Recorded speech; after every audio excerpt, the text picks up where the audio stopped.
my fellow smug ones, I guess they think they're trying to help, but it doesn't really seem that way to me. Let's begin.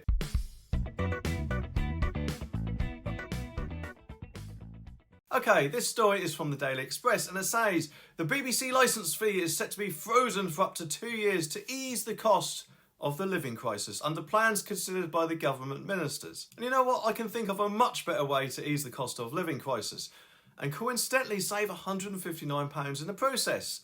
Can anyone guess what that could be? In fact, maybe I should even suggest it to the government because surely they couldn't possibly have thought of it if this is the best they could come up with. Or how about even just a 10% cut? You know, like governments tend to do sometimes with other things occasionally. But then again, of course, that would mean that probably that Tim Davie might not be able to have as many BBC parties as he does now. Anyway, negotiations between the corporation and the government on the cost of the mandatory licence fee from 2022 until 2027 are expected to conclude later this month.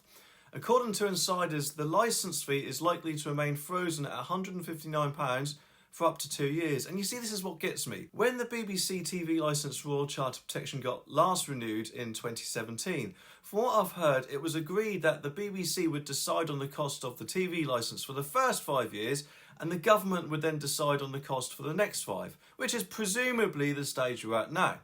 So if the BBC have already had their turn of deciding, then why are they even be allowed to negotiate anything? I mean, they could obviously say how much they would like or need, but it shouldn't be any more than that in my opinion, as they already have had their turn of making the decisions. Anyway, according to the Telegraph, no decision has yet been finalised, but 3 sources have said a 12-month or 2-year freeze is likely to be the outcome. One source says the sense is it has to be firm but fair. Hang on, firm but fair? What, are we children being punished or something? You know, do they want me to sit on the naughty step? Also, I can't see how a forced subscription, obviously if you want to watch live TV that is fair. But I am trying to look at it from their point of view and I just can't quite get my head that far up my own bum as they probably can do with theirs. But don't worry, BBC, I am trying. Anyway, now is not the time to be whacking up the amount households have to pay. The insiders said that the licence fee will, however, rise in line with the CPI, which stands for the Consumer Price Index and is a measure of inflation.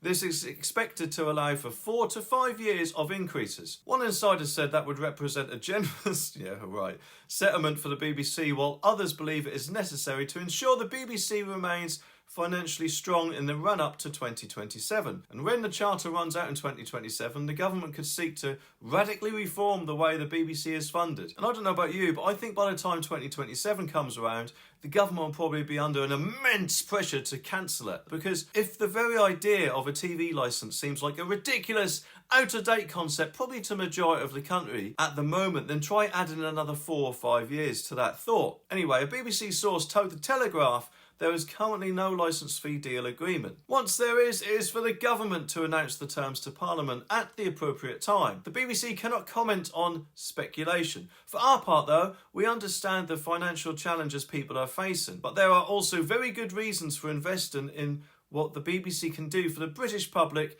the creative industries and the UK around the world. Yes, but don't you rely on either selling your programmes abroad or adverts for the channels around the world, so surely the global part is already taken care of. Oh, I've got an idea. Why don't you try using the advertising method over here? Or maybe how about a subscription model? Either one though is bound to be better than what we've got here at the moment, isn't it? YouTube's algorithm thinks you'd like to see one of these videos next, so let me know if it's right.